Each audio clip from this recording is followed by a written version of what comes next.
కాదనూరు గ్రామంలో ఈవో షాజహాన్ బేగం ఆధ్వర్యంలో 78వ స్వతంత్ర దినోత్సవ వేడుకలను ఘనంగా నిర్వహించారు. పటాన్చెరు నియోజకవర్గ పరిధిలోని కాదనూరు గ్రామంలో షాజహాన్ బేగం ఆధ్వర్యంలో 78వ భారతదేశ స్వతంత్ర దినోత్సవ వేడుకలను తాజా మాజీ సర్పంచ్ ఎర్ర భాగ్యలక్ష్మి సత్యనారాయణ, మాజీ తాజా ఉప సర్పంచ్ వడ్డే కుమార్, తాజా మాజీ వార్డు మెంబర్లు మరియు గ్రామ పెద్దలతో కలిసి జాతీయ జెండాను ఎగురవేసి సెల్యూట్ చేస్తూ జాతీయ గీతాన్ని ఆలపించారు. అనంతరం ఇరువురు మాట్లాడుతూ కాదనూరు గ్రామ ప్రజలకు స్వతంత్ర దినోత్సవ శుభాకాంక్షలు. బ్రిటిష్ వాళ్ళు మన భారతదేశాన్ని ఆక్రమించుకొని 200 సంవత్సరాలు పరిపాలించారు. ఇక అనేక ఉద్యమాలు, ఉప్పు సత్యాగ్రహాలు మన పెద్దవాళ్ళు చేసి వారి ప్రాణాలను అర్పించి 1947 ఆగస్టు 15 మన హక్కులను సంపాదించుకుని భారతదేశాన్ని స్వతంత్ర దినంగా తెచ్చుకున్న సందర్భమే ఈరోజు. ప్రపంచ దేశాలలో మన భారతదేశానికి గౌరవం దక్కిందంటే ఆనాటి మహానుభావులు, ఈనాటి మహానుభావులు. వీరందరికీ మన తరపున పేరు పేరున ధన్యవాదాలన్నారు.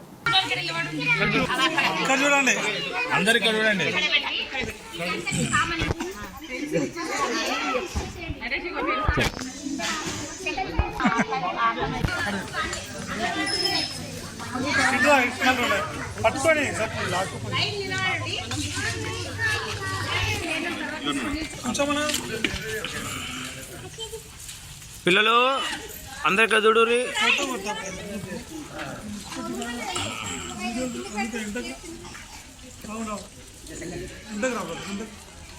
వీడియో తీస్తున్నావా ఇక్కడ ఒకసారి?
స్వతంత్ర దినోత్సవ శుభాకాంక్షలు అందరికీ.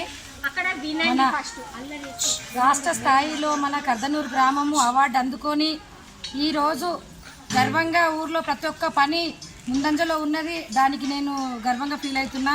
దానికి నా గ్రామ ప్రజలందరూ, నా వార్డు మెంబర్లు కానీ, ముఖ్యమైన ఉప సర్పంచ్ కానీ, టీచర్స్, అంగన్వాడీ టీచర్సు అందరూ నాకు సహకరించి ఈ రోజు వరకు కూడా ప్రతి ఒక్క పనిలో మేము ఎందుకు చేసుకోవాలని కాకుండా ప్రతి దాంట్లో కలిసిమెలిసి సోదరి భావంతో కలిసిమెలిసి పనిచేసుకుంటున్నాము. మా స్థానిక ఎమ్మెల్యే గారికి మేము కృతజ్ఞతలు తెలియజేసుకుంటున్నాము. ఇలాగే మా పాలనలో మేమందరం కలిసిమెలిసి ఉండాలని కోరుకుంటున్నాను. ఈ అవకాశం ఇచ్చినందుకు ధన్యవాదాలు. సంపాదించుకున్నాము. 200 సంవత్సరాలు బ్రిటిష్ వాళ్ళు పరిపాలించారు కదా. మరి ఆ 200 సంవత్సరాలు మనం బానిసల బతుకులాగా బతికినాం. కానీ ఇప్పుడు అట్లా ఉందా? లేదు. మనకు స్వాతంత్రం వచ్చింది, మనకు ప్రజాస్వామ్యం ఉంది. మనకు కావాల్సినవన్నీ మనము సమకూర్చుకొని మనము హ్యాపీగా ఉన్నాము. మన చదువు విషయాల్లో కానీ ప్రతి ఒక్క విషయంలో ఇప్పుడు మన ప్రపంచ దేశాలు మొత్తం ఇప్పుడు భారతదేశం వైపు చూస్తున్నాయి. మన చంద్రయాన్ కానీ కరోనా వచ్చినప్పుడు కూడా వ్యాక్సిన్ మన దేశం నుండి ఎన్నో దేశాలకు మనం సప్లై చేసినాం. ఇప్పుడు మన దేశం చాలా అభివృద్ధి చెందింది. Thank you.